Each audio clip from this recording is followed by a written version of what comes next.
if you live in LA, $10 an hour, working 40 hours a week, still doesn't really get you out of poverty, even if it might by federal standards, which I don't think it does. No, it doesn't. You're still living a pretty hand-to-mouth existence. So what difference does that make? Is that really lifting all boats?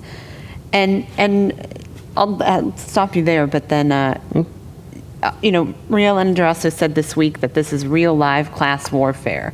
So how do you, first of all, do you agree that we're really in a time of real live class warfare, and now what? I think we've been in real life class warfare for any number of years. I just think it's been one-sided and workers have been losing. Something like the minimum wage increase is obviously inadequate.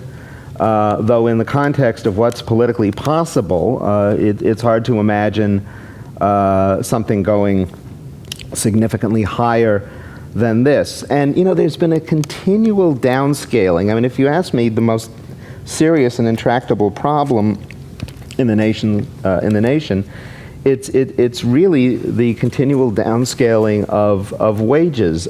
Most in manufacturing, workers who've been there for a long time under a union contract can make up to about $30 an hour.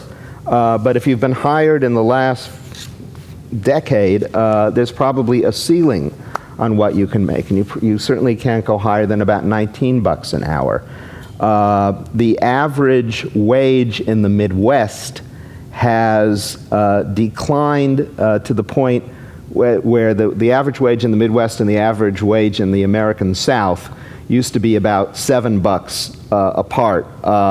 The wage in the Midwest has come down to the point where they're now about $3 apart.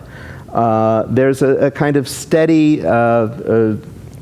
decline of people's ability to make money at jobs that used to pay somewhat decent wages.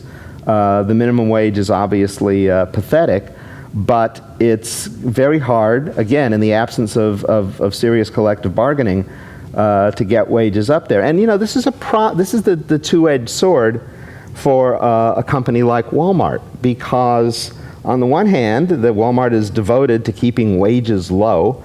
On the other hand, at a certain point, most of the people who shop at Walmart can't spend as much as Walmart would like them to spend.